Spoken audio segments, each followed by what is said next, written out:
지난 시간에 했던 뉴턴의 운동법칙 이거죠. 모든 물체는 움직일 때 그 물체가 운동 상태라는 빠르기와 방향을 갖는데 이 빠르기와 방향을 변화시킬 수 있는 유일한 능력이 바로 물체가 받는 힘이야. 그래서 이 빠르기와 방향이 물체가 받는 힘하고요. 어떤 관계를 갖고 있는지를 설명하는 게 뉴턴의 운동법칙이라고 했어요. 관계는 뻔합니다. 힘 많이 받으면 많이 바뀌어. 힘 조금 받으면 조금 바뀌어. 안 받으면 안 바뀌어. 꼬맹이, 강의실을 왜 헤매? 우리 늘 여긴데. 자, 여기 앉으시면 돼요. 어디요? 거기 앉으시면 돼요.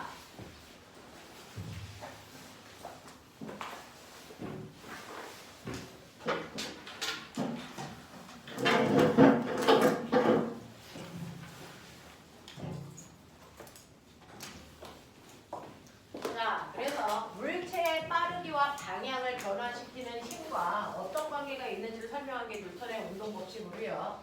그 중에 뉴턴이 얘기한 첫 번째 법칙, 제1법칙은요. 물체가 운동할 때 힘을 받지 않으면 변하는 게 하나도 없어서 가속도가 생기지 않아. 가속도는 한국말로 변화량이라고 했으니까 가속도가 생기지 않아서 처음의 상태를 그대로 유지하려는 고집, 관성이 성립해 라고 하는 관성법칙. 그 관성법칙 중에서 맨 처음에 물체가 여러분들 버스에 탔을 때처럼 정지되어 있었으면 힘을 주지 않으면 계속 정지한 상태를 유지하려는 정지관성이 성립해. 그 정지관성의 크기는 물질마다 다를 텐데 이 정지관성의 크기는 그 물체의 질량이야 라고 얘기했어요. 자, 그래서 여러분들이 이렇게 벽에다가 무거운 줄을 매달아서요. 위에 있는 실, 아래에 있는 실, 오늘 요거 가지고 질문하시더라고요. 두 개가 있을 때요. 내가 아래에 있는 실을 잡아당길 겁니다. 근데 잡아당길 때 얘를 갑자기 잡아당기면 정지관성이 나타납니다.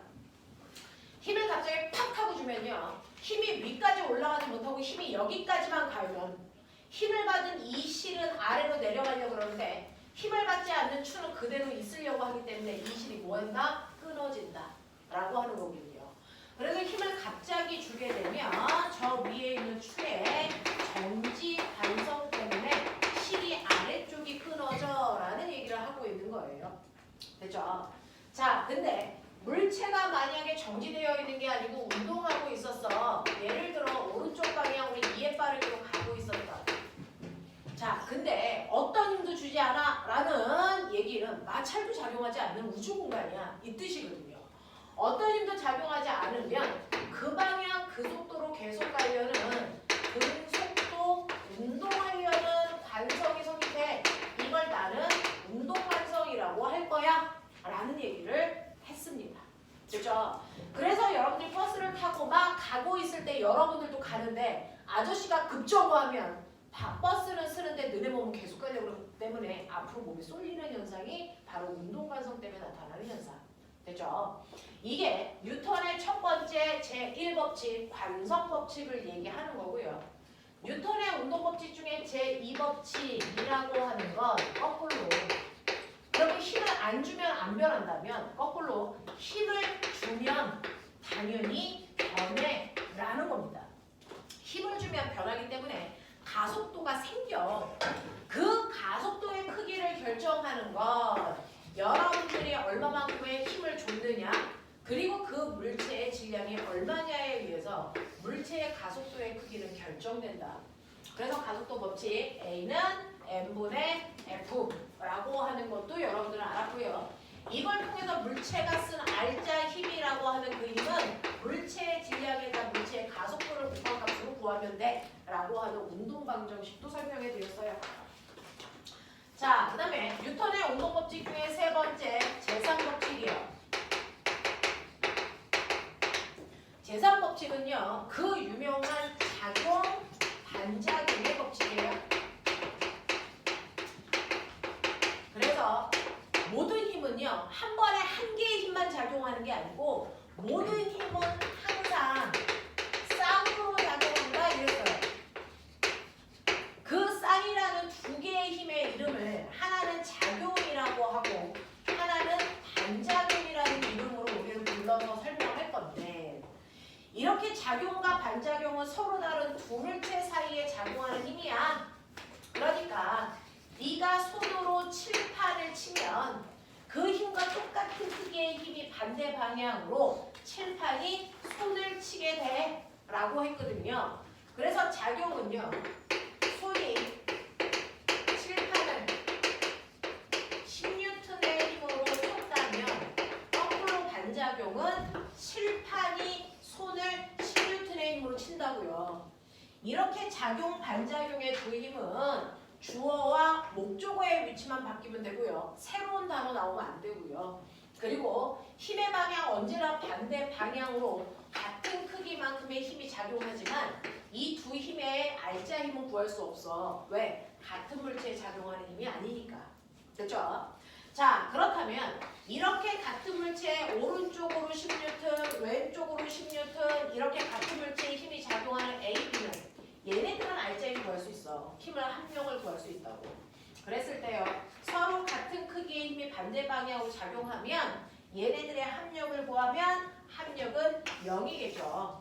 자, 이렇게 합력을 0 만드는 두 힘 A와 B의 관계를 우리는 힘의 평형관계야 라고 얘기하지, 이 힘은 작용 반작용이 아니라고요. 됐죠? 이런 식으로 같은 물체에 작용해서 힘의 합력을 0 만드는 힘은 힘의 평형관계의 두 힘이고요.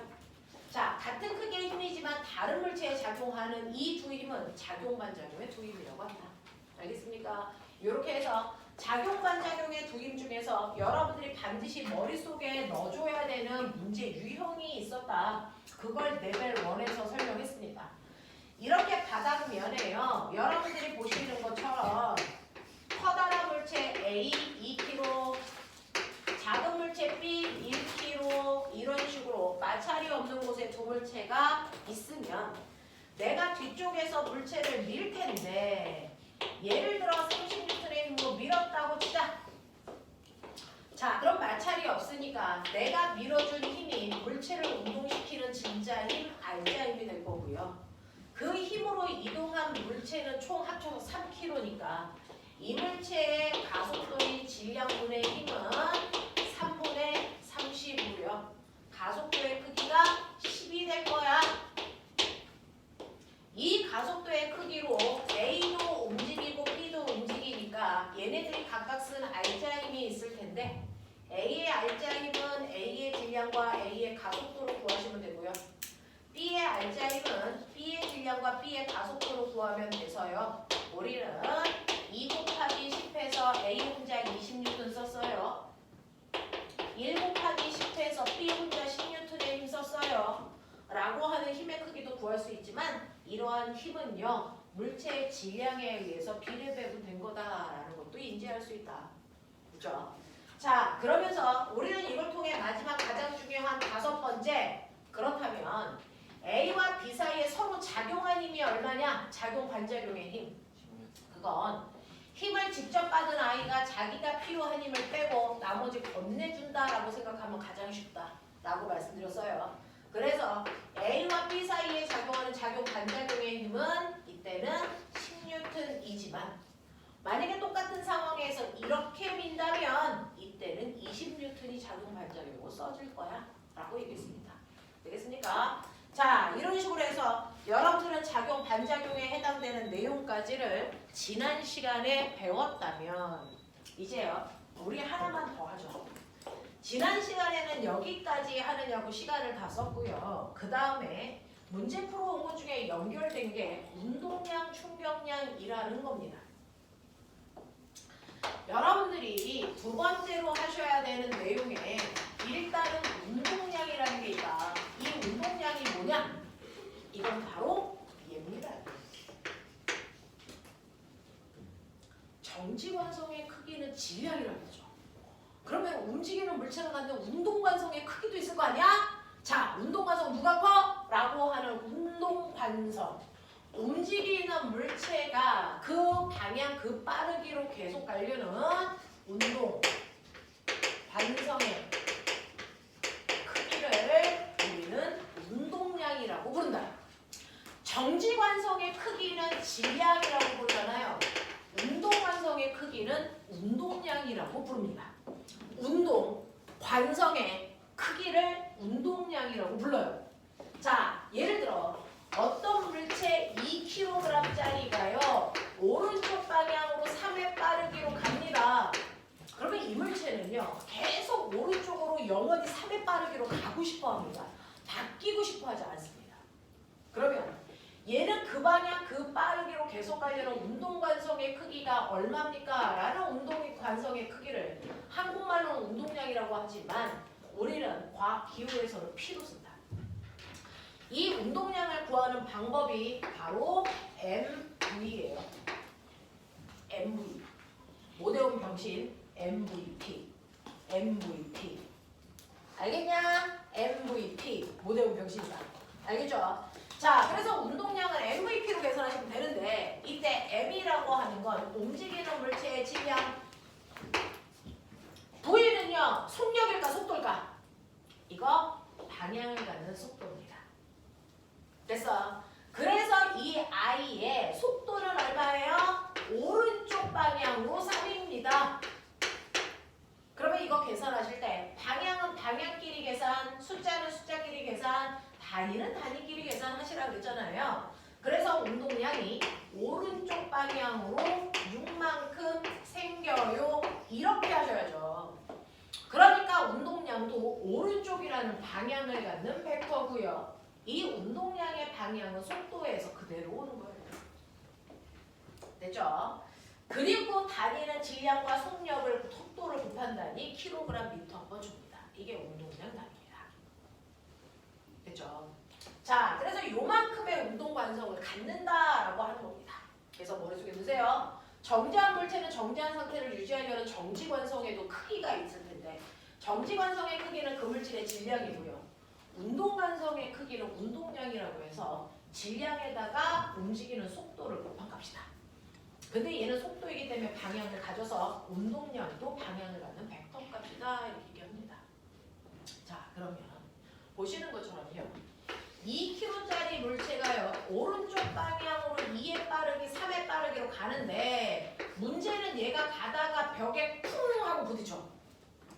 그럼 벽에 부딪히면 여기는 캐치볼, 벽에다가 공을 던지면 튕겨 나옵니다. 됐죠? 그래서 벽에 부딪히는 순간 벽으로부터 힘 받아서 튕겨 나갑니다. 이런 식이죠. 그 튕겨 나갈 때 속도가 얼마야? 똑같이 3이라고 치자. 그러면 부딪히기 전이 처음 운동량이고요. 부딪히고 나서 튕겨 나올 때를 나중 운동량이라고 하는데 처음 운동량과 나중 운동량의 변화량이 얼마일까요? 구하세요. 구하세요. 얼마일 것 같습니까?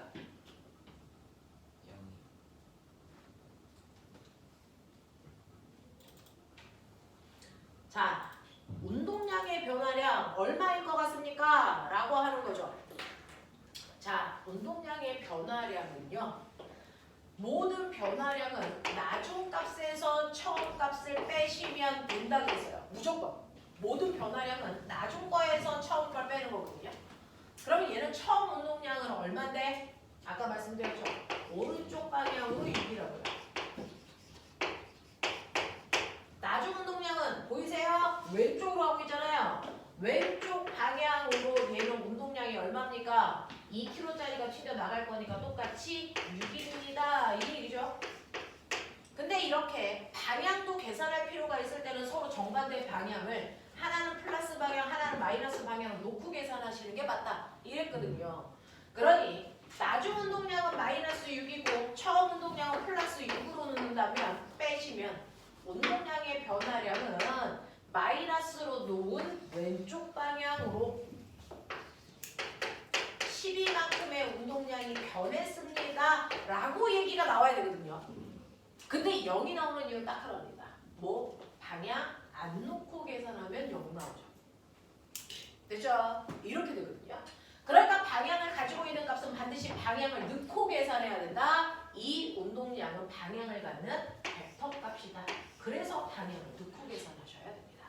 그래서 얘는 운동량이요. 왼쪽 방향으로 무려 12만큼이나 바뀌었습니다. 이렇게 나와야 된다. 됐죠? 이거 여러분 고등학교 1학년 통합과학 시험범위예요. 고등학교 1학년, 고등학교 2학년, 고등학교 3학년 내내 나옵니다. 한 번 할 때 제대로 하세요.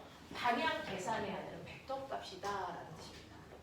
자, 그러면 이런 식으로 운동량이요. 선생님, 운동량을 어떻게 계산해야 되는지도 알았는데 운동량이 변했네요. 과학자들은요. 뭔가가 변하면 미친 듯이 그래서 흥분합니다. 이 새끼 변해? 왜 변해?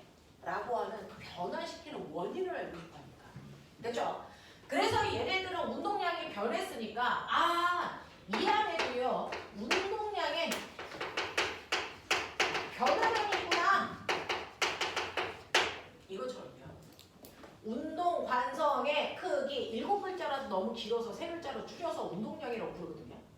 근데 운동량의 변화량 얘도 너무 길어요. 7자예요. 이것도 줄여서 부르는 이름을 다르게 만듭니다. 이거를 3글자로 우리는 뭐라고 할까? 이걸 충격량이라고 부릅니다. 그래서 제목이 운동량과 충격량이 되는 겁니다. 운동량의 변화량을 우리는 충격량이라는 다른 이름으로 부르는 것 뿐이지 내용은 똑같습니다. 그러니 운동량의 변화량을 구해라, 충격량을 구해라 같은 말이고요. 충격량을 구하라 그래도 여러분들은 운동량의 변화량을 구하시면 된다. 운동량의 변화량은 낮은 운동량에서 처음 운동량을 뺀 값이다. 근데 우리가 충격량이라고 하면서 우리가 연구했던 건 뭐냐면 말씀드린 것처럼 변하는 원인이 뭐냐? 이겁니다. 왜 변했어? 왜 벽에 부딪히면 변해야 돼? 왜 그렇습니까? 벽이 밀어. 벽이 미는 뭐 받아서? 힘 받아서입니다. 사실은 얘가 변한 걸 가만히 쳐다보시면 질량은 2kg 변하지 않았습니다. 얘는 변하지 않고 일정합니다. 실제로 부딪혔을 때 바뀌는 건 속도라고 하는 빠르기와 방향이 바뀐 거거든요. 그러니까 이거 힘 때문이라는 겁니다. 됐죠? 그러니까 운동량이 변화된 원인은 딱 하나 힘이라는 거예요. 힘. 그러면 얘가 운동량의 변화량이 왼쪽이라는 건 왼쪽으로 힘받았다는 뜻입니다. 벽으로부터. 부딪히는 순간 벽으로부터 왼쪽으로 힘을 받았기 때문에 운동량의 변화량이 왼쪽 방향으로 생겼어. 이 뜻입니다. 됐죠? 근데 이렇게 변화를 시킬 때요. 똑같이 10N의 힘을 주더라도 보면 10N의 힘을 잠깐 동안 1초 동안 힘을 주면 얘는 잠깐 변한 거 알죠? 근데 내가 10N에 똑같은 힘을 주는데 1초가 아니고 10초라고 하는 엄청 긴 시간 동안에 힘을 주면 많이 바뀌죠. 알겠습니까? 그래서 물체의 운동량의 총 변화량은요. 힘을 얼마나 오랜 시간 동안 받았냐라고 하는 F와 T의 곱으로 계산한다. F와 T의 곱으로 계산하는 값이 바로 운동량의 변화량인 충격량이다 라고 하는 걸 과학자가 알게 된 거죠. 됐죠? 그래서 외우십시오. FT 아일랜드. 우리나라 가장 유명한 아이돌 이름입니다. FT 아일랜드. BTS보다 더 유명합니다. 인터넷 검색해 보십시오. 간단한 아이예요. 됐죠? 그래서 FT 아일랜드라고 하는 애들이 물리학과 졸업한 애들이거든요. 가요계에 충격을 가할 것이다. 이런 뜻으로 만든 이름이야. 그래서 걔네들이 나와서 MVP 상 탔습니다. 진짜입니다. 검색해 보시면 압니다. 그래서 그 안에 이용기라는 아이가 들어있습니다. 되냐? FT 아일랜드 MVP 되겠냐? 이렇게 되는 거예요. 그러면 저 알았어요. 충격량이라고 하는 운동량의 변화량은 F와 T의 곱인데 문제는 얘 같은 경우에 왼쪽 방향으로 운동량이 12만큼 바뀌었어요. 단위 띄고 볼게요. 12만큼 바뀌었어요. 그래서 제가 잘 봤더니 사실은 얘가 벽으로부터 부딪혔다가 튕겨나올 때까지 걸린 시간이 얼마였냐면 0.1초 걸렸다고 치자. 그러면 그 순간 벽으로부터 몇 뉴턴의 힘을 받았다는 얘기일까? 네. 왼쪽 방향으로 120뉴턴의 힘으로 미는 힘을 받았다는 얘기입니다. 아니야. 잘못했어. 벽으로부터 받은 힘이 시간이 0.1초가 아니고 만약에 1초라면 벽으로부터 미는 힘은 얼마 받았다니까? 왼쪽 방향으로 12N의 힘을 받았다는 얘기입니다. 알겠어요? 그럼 보세요. 충격량이라는 운동량의 변화량은요. 힘하고 시간의 곱인데 만약에 똑같은 충격량인 운동량의 변화량을 갖더라도요. 시간이 0.1초가 아니고 1초로 시간이 길어지면 순간 받는 힘은 120이 아니고 12N으로 뭐 해줘야 되니? 작아지잖아요. 이해합니까? 그럴 수밖에 없죠. 둘의 곱이 같아야 되니까. T가 커질수록 F값은 작아집니다. 맞아? 그러면 보면은 이걸 이용해서 우리는 뭐 할 수 있니? 사람들이 교통사고가 나면 죽는 이유. 뭐 때문일까요? 교통사고가 나면 달려오는 자동차가 벽에 충돌하는 거잖아요. 그러면서 자동차는 멈추잖아요. 그랬을 때 이 안에 있는 사람들이 죽을 거냐 살 거냐를 결정하는 건 뭘까? 충격량일까? 힘일까? 힘입니다. 사실은 부딪힐 때 얼마나 센 힘을 순간 받느냐에 따라 뼈가 부러져 안 부러져가 결정되고요. 만약에 뼈가 부러지면 뼈는 사람 뼈는 닭뼈처럼 뾰족하게 부러집니다. 그럼 그 뾰족하게 부러진 아이가 내 뱃속에서 흉기가 돼서 내 내장을 찌릅니다. 그러면 그 내장에서 과다 출혈에 의해서 사람들은 뭐 하는 거야? 죽는 거거든요. 그러면 뼈만 부러지지 않으면 뇌출혈이 나타날 이유도 없고 사람이 죽을 이유도 없는 거죠. 그럼 뼈가 부러지기 위한 최소한의 힘이 얼마인데? 그거보다 적은 힘만 받게 하면 되잖아. 이거거든요. 됐어? 그래서 뼈가 부러질 수 있는 최소한의 힘보다 작은 크기의 힘을 주면 우리는 아무리 교통사고가 나도 안에 있는 사람들 죽지 않아. 알겠어? 라고 하는 거거든요. 그래서 힘의 크기를 줄이기 위해서 우리가 해야 되는 건 뭐다? 부딪힐 때 접촉 시간을 최대한 뭐하게 하자? 길게 하자. 이 뜻입니다.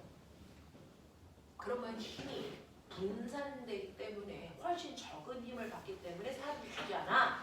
그래서 이 원리를 이용해서 나는 안전장치 만들어야지. 그래서 자동차에 들어있는 안전장치가 뭐게? 에어백입니다. 에어백이 없으면요. 교통사고가 나서 쿵 하고 부딪히면 대단히 빠른 속도로 내 몸이요. 핸들에 부딪혀서 여기 있는 뼈다귀가 부러집니다. 그래서 폐도 찌르고 내장도 찔러서 우리 죽는 거거든요. 근데 에어백이 빵 하고 터지면 됐죠? 내가 부딪힐 때요. 에어백이라고 하는 풍선에 부딪히면 부딪히는 순간 풍선은요. 탄성에 의해서 얘를 밀어봐요. 그럼 다시 가죠. 또 밀어요. 이거 한다고요. 됐어? 그래서 얘가 처음에 부딪혀서요. 탕탕탕탕탕 몇 번 튕기고 나서 완벽하게 멈출 때까지 걸리는 시간이 바로 충돌 시간 T에 해당되는 거예요. 그래서 여러 번 튕기게 해서 충돌 시간을 최대한 길게 한다? 그러면 힘은 분산되기 때문에 뼈다귀가 부러지지 않는다. 이 얘기입니다. 됐죠? 그랬을 때요. 이 과정을 그래프로 한번 그려서 보시면 여러분들한테 저는 충격량을 나타내는 충격량 그래프를 그려줄 거예요.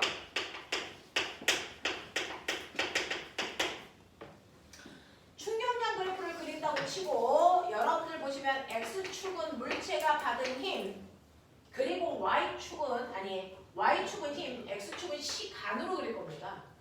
예를 들어서요. 됐죠?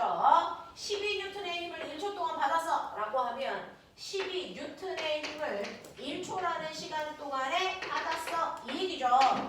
그럼 충격량 어디게? 그렇죠. 충격량은요. 여러분들이 보시는 힘이라고 하는 세로와 시간이라는 가로의 곱이기 때문에 이 충격량에 해당되는 건 그 그래프 밑에 있는 면적이 바로 충격량을 나타낸다. 다시 말해 운동량의 변화량을 나타낸다 이 뜻입니다. 이 그래프는 거짓말입니다. 실제로 물체가 쿵 하고 부딪혀 멈출 때까지 힘이 이렇게 일정하게 받지 못합니다. 됐어요? 실제로 그리면 힘하고 시간 사이의 관계 그래프는요. 어떻게 그려지냐면 실제로는 쿵 부딪혀 멈출 때까지 힘이 늘어났다 줄어드는 이런 모습이 나와요. 그랬을 때 우리가 알고 있는 이 12N이라는 충격력 어디 있어요? 여기 제일 높은 곳에 있는 요 힘의 크기를 우리가 구한 겁니다. 이게 바로 12N이고요. 요때 걸린 시간이 1초야라는 뜻입니다. 알겠어요? 요런 얘기고요. 그리고 똑같이 이 그래프의 면적이 충격량 또는 운동량의 변화량을 나타냅니다. 근데 이거보다 더 힘을 길게 주면, 더 힘을 오랫동안 받게 하면 이 힘의 X축은 훨씬 더 길어야 되는데 면적은 똑같아야 돼요. 그럼 어떤 일이 발생할까요? 시간은 길어졌고 면적은 같아야 돼요. 그럼 어떤 일이 발생할까요? 높이가 훨씬 더 낮아져 힘의 크기가 줄어드는 걸 볼 수 있죠. 알겠어? 이런 느낌이에요. 이런 느낌이에요. 그래서 자동차에 있는 에어백이 이렇게 시간을 길게 해서 사람들이 받을 수 있는 힘의 크기를 최소한으로 줄여주는 원리. 그래서 이렇게 해서 안전장치가 만들어졌다라고 하는 거 오빠야! 기억해 두시면 되고요. 자, 그 다음 이거를 잠깐 열게요. 이제 그렇죠. 됐습니다. 피곤하죠? 자, 이런 식으로 해서요. 물체가 여러분들 실제로 움직이는 물체는 운동 상태를 유지하려는 운동 관성이 있다. 그 운동 관성의 크기를 운동량이라고 한다. 근데 이러한 운동량은 변할 수 있다. 그 운동량의 변화량을 충격량이라고 한다. 그래서 운동량과 충격량을 어떻게 계산해야 되는지도 머릿속에 넣으시면서 운동량과 충격량은 모두 다 방향을 갖는 벡터 값이라는 걸 인정하셔야 됩니다. 그래서 여러분들이 보신 것처럼 움직이는 물체가 갖는 운동 관성의 크기, 운동량은 mv로 계산하는데 이 v가 속도이기 때문에 운동량도 방향을 갖는 벡터 값이다. 그래서 충격량은요, 운동량의 변화량인데요. 얘는 ft로 계산하는데 힘이 방향을 갖기 때문에 충격량도 여전히 방향을 갖는 벡터 값이다 라는 겁니다. 됐죠? 머릿속에 넣으시고 여기에서 여러분들한테 하나를 정리해드리면 이렇게 물체가 충돌할 때요. 반드시 운동량 보존 법칙이라는 게 성립한다. 운동량 보존 법칙이라는 게 성립합니다. 그러면 운동량 보존 법칙이 뭐고 이게 왜 성립하는지를 여러분들이 아실 필요가 있겠죠. 자, 그래서 보시면 운동량이라고 하는 건요. 여기에 이렇게 자, 여기에 커다란 뚱뚱한 형아인 A가 10kg짜리가 엉금엉금 겨가고 있어요. 이에 빠르기로 이런 얘기야. 근데 그 뒤에 조그만 B라고 하는 애가 열나 빨리 뛰어와. 자, 2kg짜리가 10에 빠르기로 뛰어와. 그러면 우리 짐작할 수 있죠. 조금 이따 어떻게 될까요? 빵 하고 부딪히는 충돌이 일어납니다. 그렇죠? 그러니까 이 그림은 충돌을 하기 전 상황이고요. 얘가 충돌을 하는 과정을 한번 보시면 앞에 있는 애가 엉금엉금 가다가 뒤에 있는 애랑 꽝 하고 부딪히는 이 상황이거든요. 그렇죠? 자, 그러면 A와 B가 부딪힐 때 어떤 일이 발생합니까? 라고 하면 당연히 뒤에 오던 B가 꽝 하고 부딪히면서 B가 A를 빨리 가 이 새끼야 그러고 밀겠죠. 됐죠? B가 A를 10N의 힘으로 밀었다고 치자. 이때 뭐가 생깁니까? 반작용의 힘이 생겨요. 그렇죠? 그러니까 B가 A를 밀면 똑같이 A가 B를 밉니다. 얼마의 힘으로? 10N이라는 같은 크기의 힘으로 밀어버려요. 어? 둘이 부딪힐 때 주고받는 힘이 똑같네? 그래요. 됐죠? 근데 이때요. B가 A를 밀 때 2초 걸렸다면 2초 동안 밀었어요, 선생님. 그러면 A가 B를 미는 게 몇 초 동안 밀겠니? 몇 초 동안 밀겠니? 똑같이 2초 동안 밉니다. 왜? 둘이 접촉되어 있는 시간은 같을 거니까. 됐어? 그러니까 둘이 붙어있는 시간 동안에 서로 힘을 주고받기 때문에요. B가 A를 2초 동안 밀 수 있다는 얘기는 A도 B를 같은 시간 2초 동안에 민다라는 얘기입니다. 그러면 충돌을 할 때 둘이 받은 각각의 FT의 크기는 어떻다? 같다. 단지 방향만 반대인 힘을 받은 것뿐이다. 근데 FT가 뭐라 그랬어? FT 아일랜드 충격량. 됐어? 그러니 둘이 받은 충격량이 같다는 얘기는 사실은 A가 받은 운동량의 변화량이나 B가 받은 운동량의 변화량의 크기가 똑같다는 겁니다. 방향만 반대인 것뿐이라는 얘기입니다. 납득합니까? 이해해요? 그러면 운동량의 변화량을요, 제가 말로 써보시면 A의 운동량의 변화량은요, A의 운동량의 변화량은 A의 나중 운동량에서 A의 처음 운동량을 빼시면 돼요. 그쵸? B의 운동량의 변화량도 똑같습니다. B의 운동량의 변화량도 B의 나중 운동량에서 B의 처음 운동량을 빼시면 돼요. 근데 방향이 한쪽이 반대라고 그랬으니까 여기에 방향만 바꾸시면 크기와 방향이 같아지겠죠. 맞아? 이렇게 되는데 저는 얘네들을 한번 계산해 보려고 마이너스를 가로 열어 분배합니다. 가로를 열어서 분배하시면 이렇게 되겠죠. 그래 놓고 나중값들은 나중값끼리 모으고요. 처음값끼리를 모을 겁니다. 그러면 어떤 일이 발생하냐면 A의 나중 운동 에너지와 B의 나중 운동 에너지 합한값이요. A의 처음 운동 에너지와 B의 처음 운동 에너지의 합한값이랑 같다라는 수식을 얻을 수 있어요. 맞습니까? 이걸 우리는 운동량 보존 법칙이라는 공식으로 얘기한다. 운동량 보존 법칙이라고 얘기한다. 이걸 운동량 보존 법칙이라고 한다. 선생님 이게 무슨 말이에요? 라고 하면 사실은 충돌하기 전에 우리 가지고 있는 운동량이요. A는요 오른쪽 방향으로 20의 운동량 가지고 있어요. 오른쪽으로 20. B는요 똑같이 오른쪽으로 20의 운동량 가지고 있어요. 똑같이 오른쪽으로 20. 그 둘을 합해봐. 그러면 부딪히기 전에 둘은 오른쪽 방향으로 40의 운동량을 가지고 있었네. 그래요. 그러면 충돌이 끝나도 운동량이 보존돼야 되기 때문에 충돌이 끝나도 여전히 오른쪽으로 40만큼의 운동량을 둘이 가지고 있습니다. 라는 겁니다. 근데 충돌이 끝나고 나면 어떤 일이 발생을 했냐면 생각해봐. A는 더 빨라질까 더 느려질까? 어떻게 봐? 더 빨라져. 왜? 가는 방향으로 힘 받았잖아. 됐어? B는 빨라질까 느려질까? 느려집니다. 왜? B가 오고 있는 방향과 반대 방향으로 힘 받았잖아요. 됐어? 네. 그래서 A는 더 빨라졌는데 10kg짜리 A가 부딪히는 순간 속력이 4가 됐다고 치자.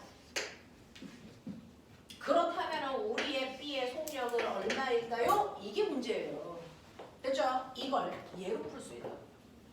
충돌이 끝난 후에 A의 운동량을 구해보니까 4kg짜리가 10의 빠르기로 가고 있잖아요. 자, 10kg짜리가 4의 빠르기로 가고 있잖아요. 그러면 얘의 운동량은 얼마입니까? A는 오른쪽 방향으로 40입니다. 근데 A와 B의 운동량을 합해서 40 돼야 되니까 B의 운동량은 그럼 얼마 돼야 된다는 얘기니? 0. 그럼 B는 뭐 했을까요? 순간 멈췄어요. 이게 된다고요. 알겠습니까? 이걸 우리가 예측할 수 있어요.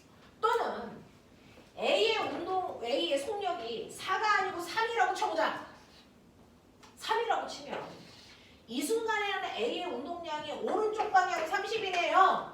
근데 합이 40이 돼야 되기 때문에 B의 운동량도 여전히 오른쪽 방향에 10만큼의 크기를 가지고 있어야 되겠네. 그러니 이럴 때는 B가 움직인다는 얘기입니다. 오른쪽으로. 얼마에 빠르게 움직여야 될까? 얘 질량이 2니까 속력은 얼마? 5의 빠르기로 가고 있어야 됩니다. 이거예요. 또는 부딪혔는데요. A의 속도가 무려 5가 됐다고 치자. 다 생각해 보는 거예요. A의 속도가 5가 됐으면 A의 운동량이 무려 50 됐습니다. 근데 A와 B의 운동량의 합이 40이어야 되기 때문에 그렇다면 B의 운동량은 마이너스 10의 운동량을 가지고 있어야 된다는 얘기다. 그럼 마이너스의 운동량을 가지고 있다라는 얘기는 뭡니까? 부딪히는 순간 B는 왼쪽 방향으로 튕겨갔다는 얘기입니다. 맞아? 얼마의 빠르기? 5의 빠르기로 가고 있어요 라고 하는 걸 확인할 수 있죠. 됐죠? 이런 식으로 운동량 보존 법칙을 통해서요 하나의 충돌 후에 하나의 물체의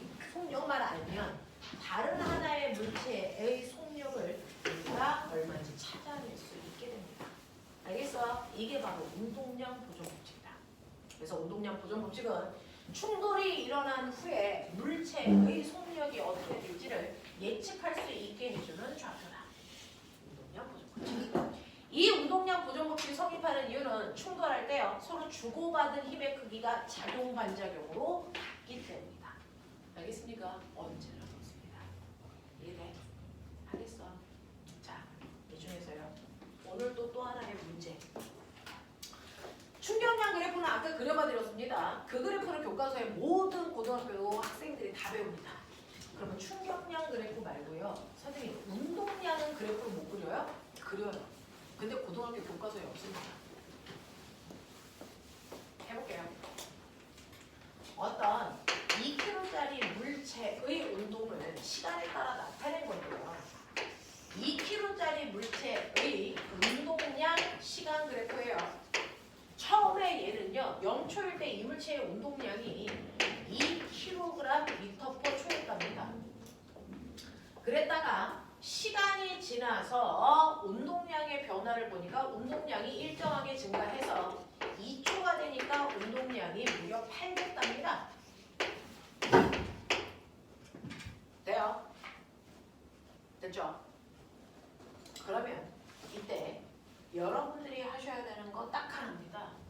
0초부터 2초까지 그래서 저 물체가 간거리가 얼마야? 요거 구하는 겁니다. 자, 1분 드립니다. 미친 듯이 뭘 돌려보세요.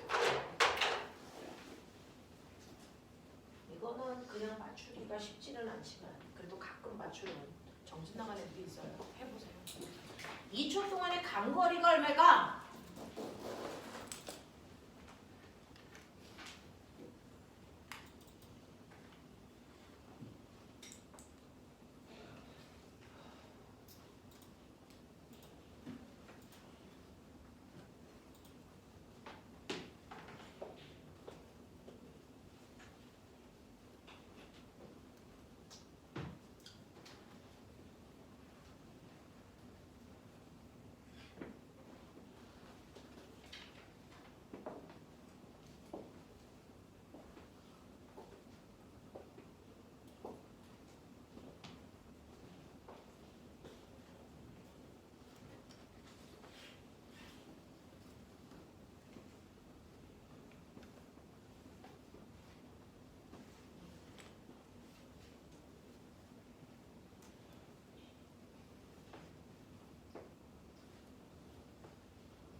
그냥 푼사람은 얘기하시면 돼요.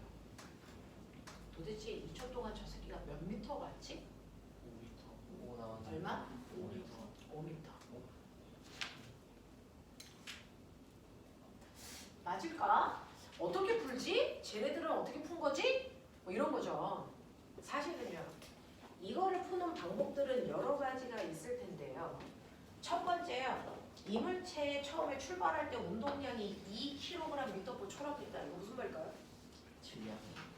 질량이 2kg니까 처음에 출발할 때 속력이 얼마라는 겁니까? 1. 처음에 출발할 때 속력이 1이었다가 운동량이 점점 증가하죠. 도대체 운동량이 증가하는 이유는 뭘까? 어차피 운동량은 MV이기 때문에 얘가 커지는 이유는 자명하죠. 뭡니까? 질량은 변화 없으니까 속도가 뭐 한다는 거야? 일정하게 증가하고 있다는 거야. 그러면 처음에 출발할 때 속력은 1이었는데요. 속력이 일정하게 증가해서 2초가 됐을 때 속력이 얼마나 일일까요? 얼마입니까? 네, 운동량이 8이 돼야 되니까 2초일 때 속력이 얼마나 됩니까? 4여야 된다는 얘기입니다. 그러면 이 자체가 그대로 시간 속도 그림이라는 얘기죠.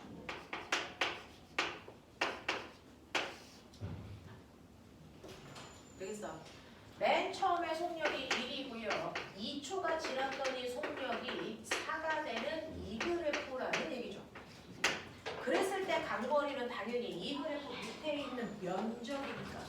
됐죠? 면적이니까 여러분들 1에다가 2를 더하면 평균 속도가 가운데 속도 얼마? 2.5라는 걸 알고요. 2.5라는 평균 속력 동안 2초 동안 간거리니까 이 간거리가 얼마라는 거? 5m라는 거 확인할 수 있죠. 이렇게 가는 거예요. 됐죠? 그렇게 보면 이거 잘 보시면 돼요. 이 색이 충격량이 얼마냐?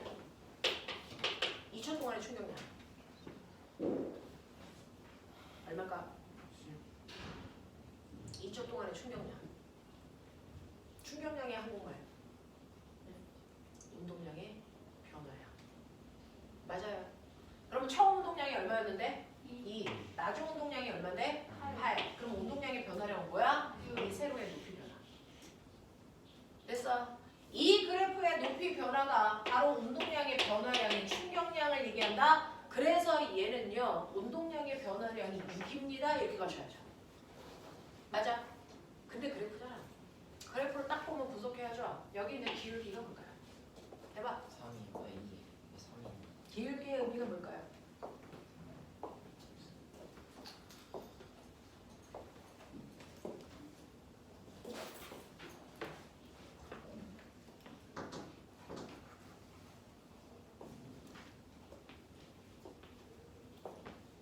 모든 그래프의 기울기에는 의미가 있다면 그 의미가 뭔지 찾을 수 있는 방법 보여드렸어요.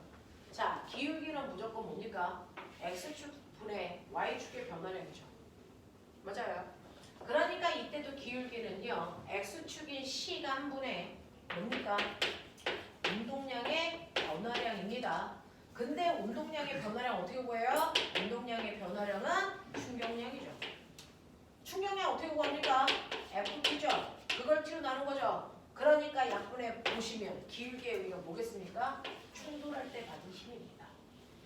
그래서 여러분이 아까 기울기 구한 사람이요. 기울기 구한 사람은 이거 3이에요 라고 했는데 그 3의 의미가 뭐예요? 사실은 부딪힐 때 3N의 힘 받았어요. 이 뜻이라고. 맞아요. 자, 그래 놓고요. 이 운동량을요. 질량으로 그 값을 나누면 뭐가 나올까? 또 생각해봐. 운동량은 mv죠. 이걸 질량으로 나눴다고요. 뭐가 남습니까? v죠. 속도. 그래서 이거를 2kg라고 하는 이 값으로 나눈 겁니다.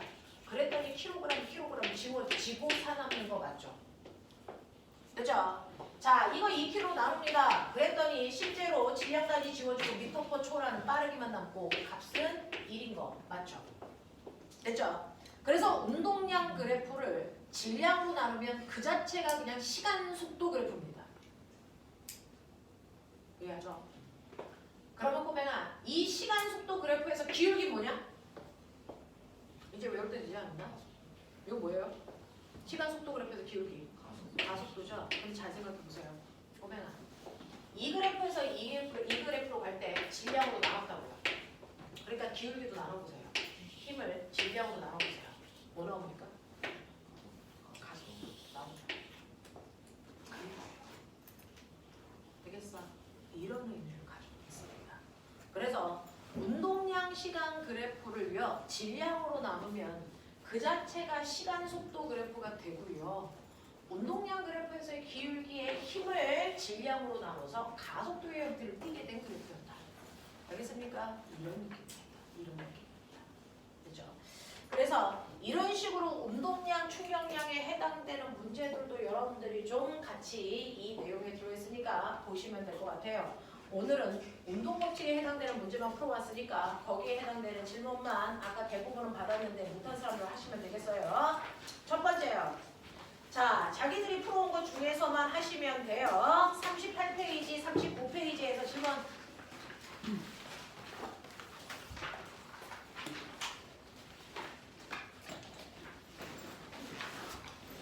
없습니까? 넘겨보도록 하겠습니다.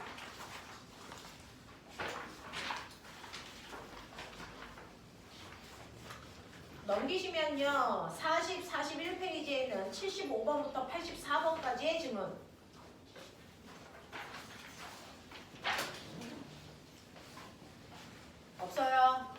넘길게요. 아까 일찍 온 친구들은 질문을 개별적으로 다 하셨어요. 자, 그 다음에 넘기시면 42페이지에 있는 내용은 운동량, 충격량에 해당되는 내용일 텐데 어디부터 풀었어야 되는 거야? 43쪽에 89번이요. 89번부터 92번까지 질문. 돼요. 넘길게요. 자, 44페이지에 93번부터 95번까지 질문인가요? 어디까지 질문이야? 95번까지 질문. 94번. 94번 보시면요. 94번은 여러분들 작용반작용에 해당되는 레벨 2 문제야 라고 했었고요. 아까 일찍 온 몇몇 친구들이 이 문제를 질문을 하셨을 텐데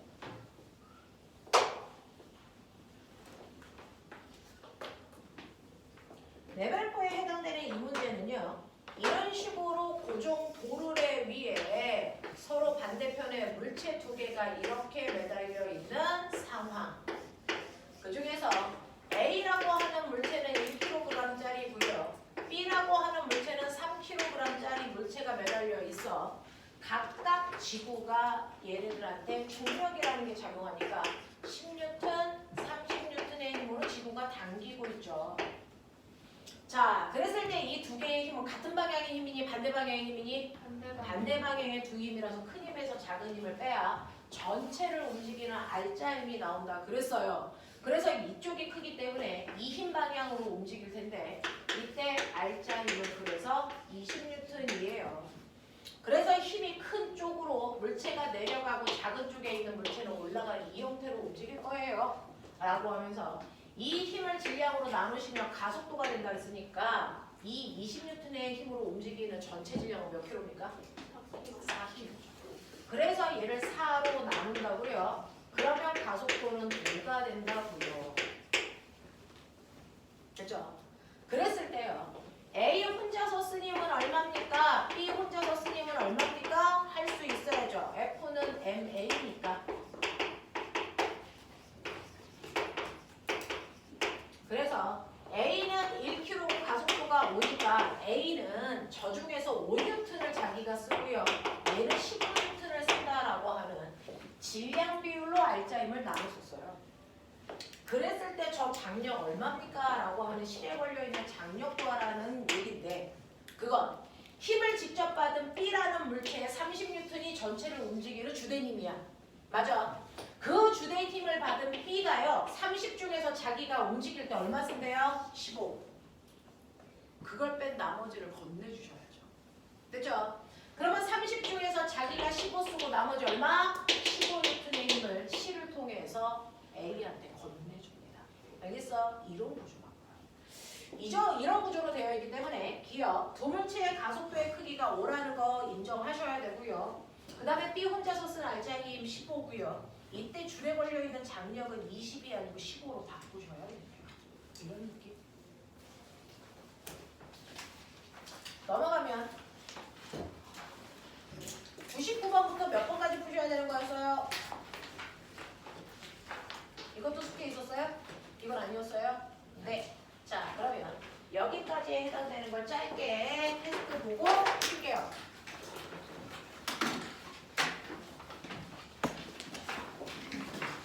여기 있습니다.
이번에 맞추려고 있는 선수 영상 없는 상태예요.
자, 2분 드릴게요.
자, 시간 모자라다. 손. 몇 개? 이거? 네.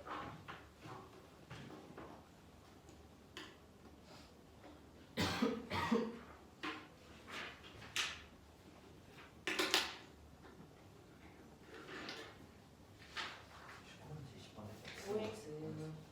네.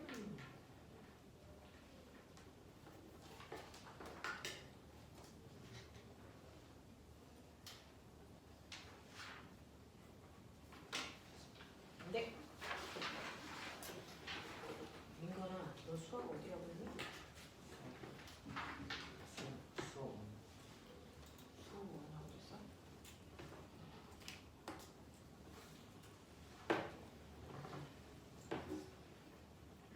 너 이제 중3 올라간 거지.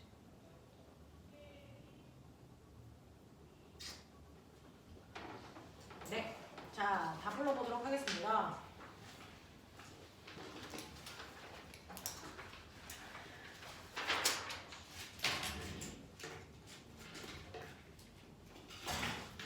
자, 1번부터 순서대로요. 동글 동글 X 동글 X.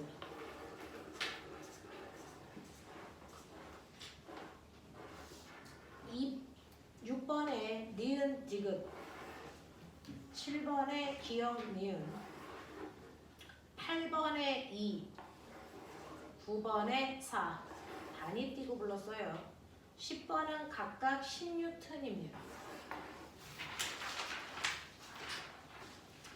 11번에 5, 12번도 5, 13번에 15, 14번부터 순서대로 X 동글 동글,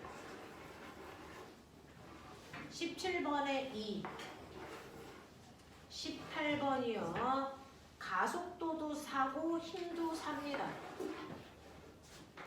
19번부터 순서대로 X, X입니다.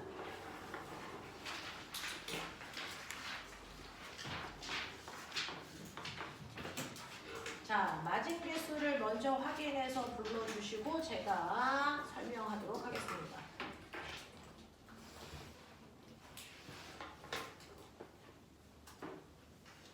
자, 지우, 16. 윤슬, 서연, 19개요. 오인, 10개. 창희, 19개.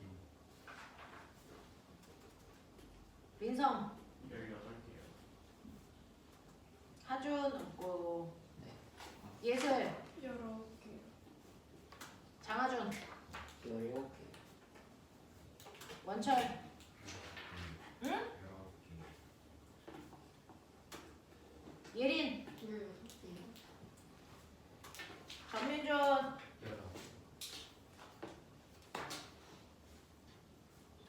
문경.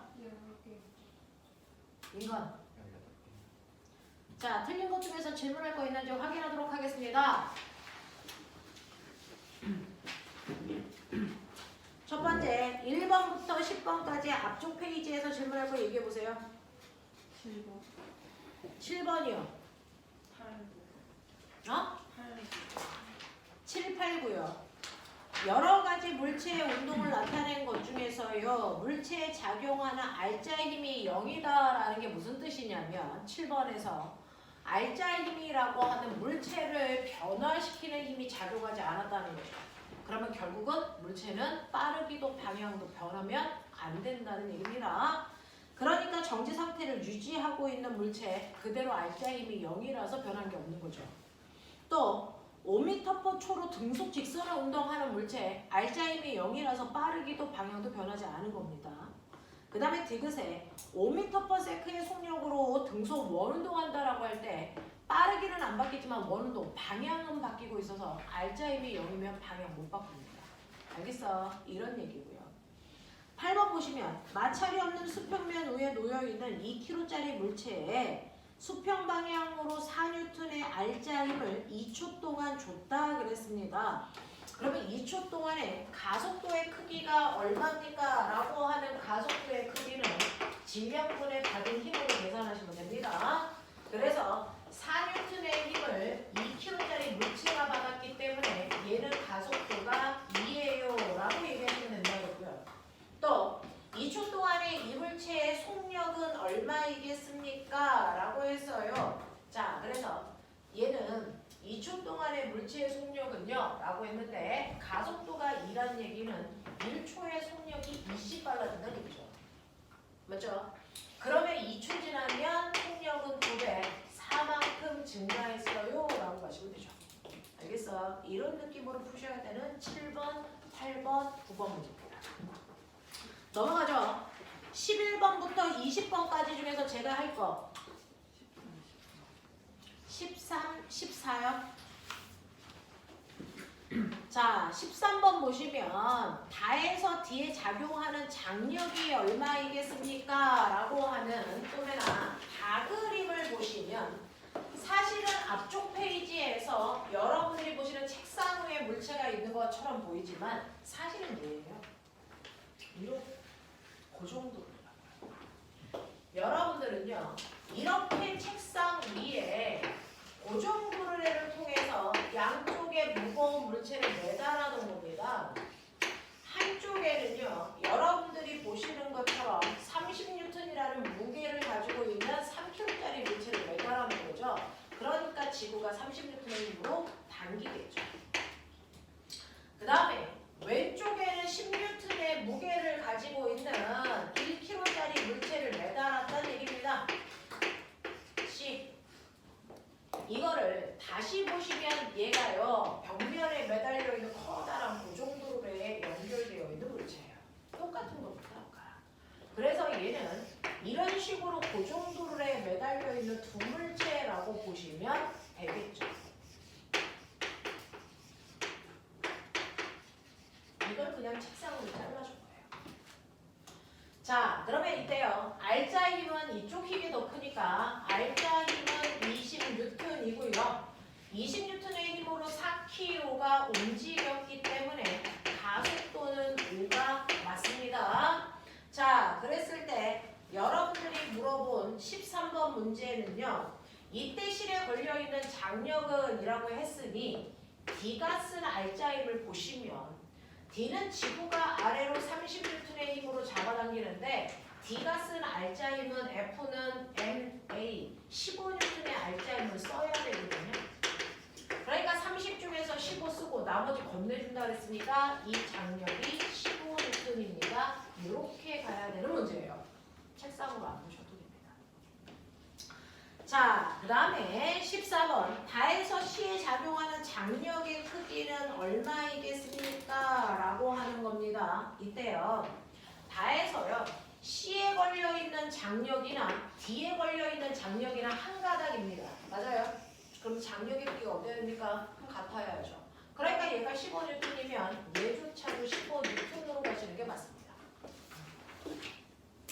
다른 문제 없어? 어? 19번은요. 영희의 질량이 철수의 2배이니? 라고 했는데요. 이 문제도 우리가 가지고 있는 교재에 같은 문제가 아마 있을 텐데 이렇게 얼음판 위에 두 사람이 손바닥 미치기 하고 있다 이렇게 생각하고 보시면 돼요. 이렇게 두 사람이요. 서로 손바닥을 마주대고 밀치고 있어요. 하나는 0이라고 하고요. 하나는 철수라고 하면 영희가 철수를 미는 힘과 철수가 영희를 미는 힘의 크기 똑같습니다. 똑같은 크기의 힘이 작용해요. 예를 들면 1N의 힘으로 밀면 얘도 1N의 힘으로 밀어요. 같은 크기의 힘으로 밀더라고요. 자, 그랬을 때 얘는 이 받은 힘을 영희의 질량으로 나누시면 이게 가속도이겠죠. 영희의 가속도. 이 힘을 철수의 질량으로 나누시면 철수의 가속도겠죠. 그랬을 때 그 옆에 있는 시간 속도 그래프를 보시면 영희는요. 이렇게 되어서 1초라고 하는 둘이 손바닥을 밀고 있는 동안 속도가 0에서 1로 자 증가했기 때문에 얘는 가속도가 1이에요 라고 보시면 됩니다. 자, 그 다음에 철수는요. 똑같이 1초라는 시간에 거꾸로 뒤로 가네요. 자, 근데 얘는 속도가 1초 동안에 0.5m/초가 됐으니 얘 가속도는 0.5예요. 그래서 영희와 철수의 가속도의 비율이 2대 1입니다. 이런 뜻이에요.